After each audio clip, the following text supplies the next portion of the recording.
नमस्कार, मैं चंदन मेहता नवकाशी.com से। और आज हमारे साथ में हैं राष्ट्रीय स्वयंसेवक संघ के काफ़ी वरिष्ठ और संरक्षक हैं, पर्यावरण और जल का अभी देख रहे हैं सारी चीज़ें। तो राष्ट्रीय कुछ मुद्दे हैं जिस पे कि हम लोग आज सर से जानकारी हासिल करेंगे और क्या विकास चल रहा है अभी और क्या आगे की प्लानिंग है, बात करेंगे। सर नमस्कार। हाँ, नमस्कार सर, मेरा नाम राकेश जैन, पर्यावरण संरक्षण गतिविधि के राष्ट्रीय सह संयोजक, नेशनल को कन्वीनर की जिम्मेदारी। पर्यावरण ये एक इस समय का बड़ा जीवित जागृत विषय हो चला है। 5-6 वर्ष पहले कुछ घटनाएं देश में ऐसी हो गई जिसके कारण समाज के जो प्रमुख लोग हैं उनको भी लगा कि इस दिशा में भी काम करना चाहिए। मैं 5 छोटी छोटी घटनाएं आपके ध्यान में लाता हूं। 16 जून 2013 को केदारनाथ में बड़ी भारी जल त्रासदी हुई जिसमें 20 से 25 हजार लोग मारे गए। पॉलीथीन के कारण जगह जगह आज कूड़े के ढेर लगे हैं और दुनिया के जो 10 बड़े डंप फील्ड हैं उनमें से 3 डंप फील्ड भारत के अंदर हैं, 2 दिल्ली में, 1 मुंबई में। इसी तरह से आपने सुना होगा कि चेन्नई शहर के अंदर पीने का पानी 2000 फीट नीचे चला गया। तो रेल के द्वारा वहाँ पानी की सप्लाई हो रही है, कितना खर्चा हो रहा होगा आप समझ सकते हैं। और उसका भी कारण क्या है कि वहाँ छोटी छोटी पहाड़ियाँ थी जिनसे बादल टकराते थे, वर्षा होती थी, वहाँ की पानी की आपूर्ति होती थी। कंक्रीट की आवश्यकता के चलते हुए लोगों ने उन पहाड़ियों को समतल कर दिया। अब बादल आते हैं सीधे समुद्र के अंदर जाकर बरस जाते हैं। इसी तरह से एक चौथी घटना आपके ध्यान में लाना आवश्यक है।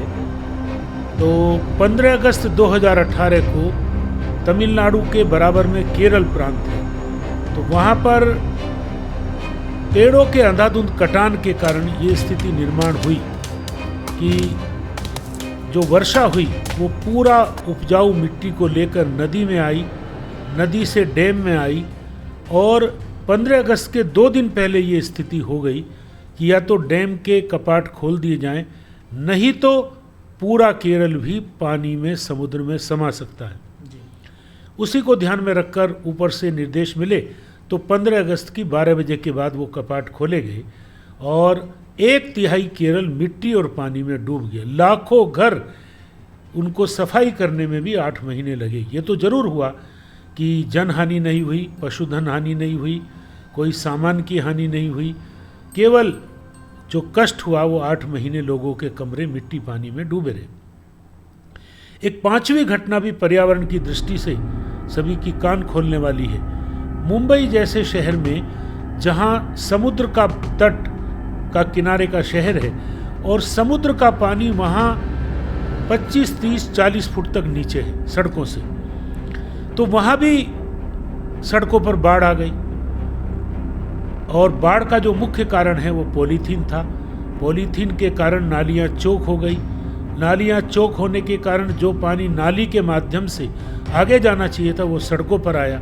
और आपने सुना होगा 6 साल पहले एक परिवार के 5 सदस्यों की वहीं पर जल समाधि हो गई। तो ये सारी बातें अपने ध्यान में थी, परंतु मुख्य संकट जो अभी कोरोना में भी लोगों को ध्यान में आया कि ऑक्सीजन की कितनी कमी है, तो सारे लोग बैठे विचार किए कि आखिर ये कमी क्यों है। तो मैं आपको कुछ आंकड़ों के आधार पर बताना चाहता हूँ। अभी अभी दुनिया की आबादी 800 करोड़ हो गई है और उसमें भारत सभी देशों को पछाड़कर पहले नंबर पर आ गया है। वो तो कोई विशेष बात नहीं है, उसमें तो कुछ लोग लगे हैं, वो कर रहे हैं, परंतु मुख्य बात ये है कि हमारे देश में पेड़ों की बहुत कमी है। दुनिया का जो औसत है पेड़ों का वो 422 पेड़ प्रति व्यक्ति है, यानी 422 को 800 करोड़ से गुना करें तो इतने पेड़ दुनिया के अंदर हैं। पर हमारा देश कहाँ खड़ा है? हमारे देश में ये औसत कुल 28 है, यानी लगभग 400 पेड़ कम है दुनिया के औसत के हिसाब से। मेरा अभी हरियाणा में बहादुरगढ़ एक जगह है, दिल्ली से लगा हुआ, औद्योगिक नगर है। तो वहाँ जो हमारे जिला संयोजक हैं, डिस्ट्रिक्ट कोऑर्डिनेटर, उन्होंने बताया, उन्होंने वन विभाग के लोगों से जानकारी की थी, तो वहाँ पर कुल 2.5 लाख पेड़ हैं।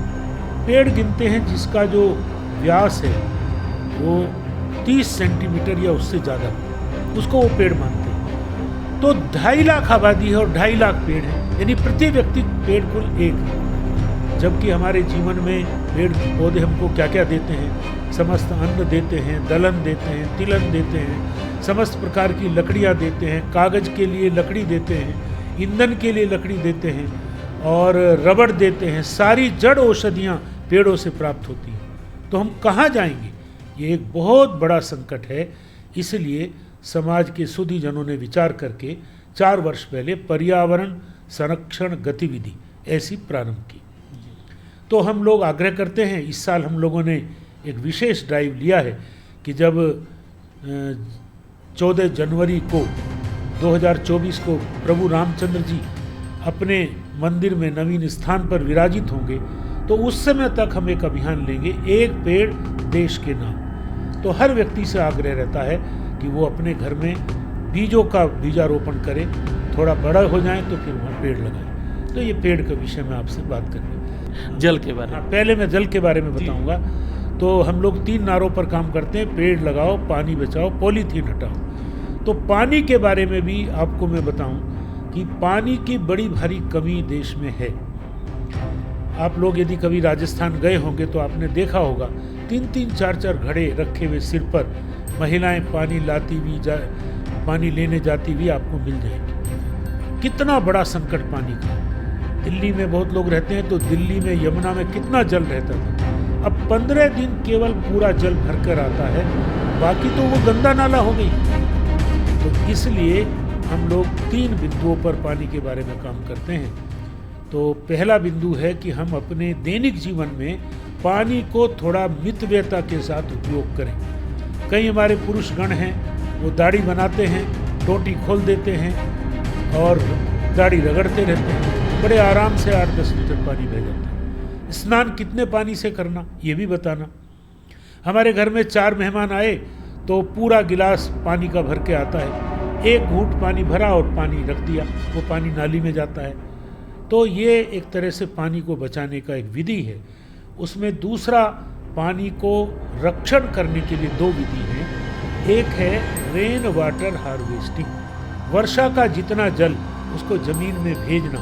मैंने एक संत की वाणी सुनी, वो बोलते हैं कि जितना जल हम ज़मीन से ले रहे हैं उतना उसको देना चाहिए। और दूसरा विषय, जो छोटी छोटी नदियां हैं, थोड़ा थोड़ा जल आता है, कभी आया कभी नहीं आया, तो उस जल को रोकने के लिए वहाँ पर चेक डैम बनाना, यानी 3 फुट ऊंची दीवार बनाना, कहीं कहीं 4 फुट भी जरूरी होगी तो वो बनाना। और कई स्थानों पर शुरू में लोगों ने कट्टे और बोरी के अंदर रेत भर के उसकी दीवार लगाई, तो उसके कारण पानी काफ़ी समय रुकता है और कुल मिलाकर नमी बनती है और वृक्षारोपण होता है। तीसरा विषय मुझे आपके सामने पॉलीथीन के बारे में रखना है। ये 40 साल पुराना संकट है, ज़्यादा पुराना नहीं है। जब मोदी जी ने 2019 में पॉलीथीन बैन करने की बात कही, तो मेरे मोबाइल पर एक व्हाट्सएप पर मैसेज आया, एक झोले की आत्मकथा।